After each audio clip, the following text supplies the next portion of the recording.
Youth jobs లేక నిజంగా అయితే అమరావతి క్యాపిటల్ రాగానే మాకు ఐటీ ఇండస్ట్రీలు అమరావతిలో వస్తాయి, మన ఐటీ ఇండస్ట్రీలు శ్రీనగర్ లో వస్తాయి, మన ఇండస్ట్రీలు వస్తాయి, ఇదే వచ్చింది, ఐకియా వచ్చింది, ఐకియాలో నేను ఏదో ఒక ఆటోమొబైల్స్ దాంట్లో నేను జాబ్ వస్తుంది, ఇది వస్తుంది అని ఎన్నో హోప్స్ లో ఉన్నారు భయ్య.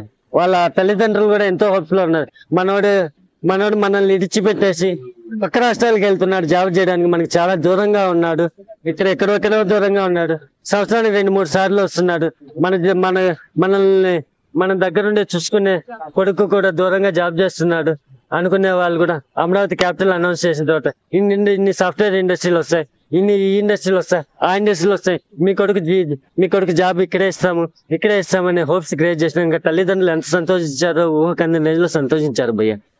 ఎందుకంటే ఏపీలో ఉంటే తల్లిదండ్రులని చూసుకోవచ్చు, అలాగే వాళ్ళ జాబ్ కూడా అక్కడే ఉంటే ఫ్యామిలీని చూసుకునే హోప్ తల్లిదండ్రులకి క్రియేట్ చేశారు భయ్య. అలాంటి హోప్స్ కూడా కొలాబ్ చేసేసాడు భయ్య.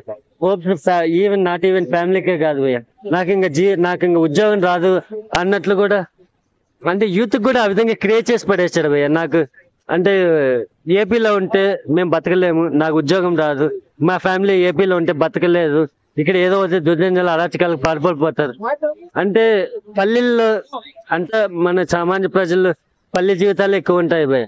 ఆ పల్లెల్లో ఉన్న వాళ్ళు కూడా హింసిస్తున్నారు భయ్య. సొంత ల్యాండ్ ఉంది, బతకడానికి వ్యవసాయం చేసుకోవచ్చు, ఓకేనా, మంచి నీళ్లు ఉన్నాయి, అన్ని ఉన్నాయి, కానీ కొడుకేమో బయట బతుకుతున్నాడు. కానీ వాళ్ళ తల్లిదండ్రుల్ని చూసుకోవడానికి సంవత్సరానికి 3 సార్లు వస్తున్నారు. అంటే వాళ్ళ దగ్గరుండి చూసుకోవడం వేరు, ఎప్పుడో వచ్చి చూసుకోవడం వేరు భయ్య. అలాంటి ఇక్కడే మా పిల్లలకి మా డిస్టిక్ లోనే జాబ్ వస్తుంది, మన ఏపీలోనే వస్తుంది, మనతో పాటే ఉంటారని హోప్స్ ని కొలాబ్ చేసేసాడు. అలాగే యూత్ కూడా ఎన్నో ఆశలు పెట్టుకున్నాము అనే దానికి కూడా కొలాప్స్ చేసేసారు. ఇంకా అందుకని ఫ్యామిలీని కూడా ఇక్కడ నుంచి తీసుకెళ్లిపోతాం, ఏపీ నుంచి తీసుకెళ్లిపోతాం, ఇక్కడ ఉంటే మనం బతకలేము, మన ఫ్యామిలీ బతకలేదు అంటే అన్ని ఆస్తులు ఉన్నా కూడా మనం బతకలేము ఏపీలో, బయట రాష్ట్రాలకు వెళ్ళినా ఏదో అప్పో చేసుకొని బతకదాము అన్న క్రియేట్ చేశారంటే వాళ్ళు దౌర్జన్య పాలన ఏ విధంగా ఉంది అర్థం చేసుకోవచ్చు. ఇప్పుడు నేను ఒకటే మాట చెప్తున్నాను భయ్య, ఏపీ ఇప్పుడు పవర్ఫుల్ కూల్ గా అయింది భయ్య. అంటే దేవుడు ఆవిర్భవించాడు, దేవుని పరిపాలన చూస్తారు. ఇప్పటి నుంచి మన దేవుని రాజ్యం చూస్తారు. ఎక్కడైతే అరాచకాలు దౌర్జన్యాలు పుడతాయో అక్కడ ఎదిరించే నాయకుడు ఉన్నాడు. కాబట్టి ఏపీ ప్రజలు ఇప్పుడున్న ఇండియాలో అన్ని స్టేట్లతో పోలిస్తే ప్రజలు ప్రశాంతంగా కళ్ళు మూసుకొని నిద్రపోయేది ఓన్లీ ఏపీలోనే భయ్య. అంత కూల్ ఎన్విరాన్మెంట్ చేశారు.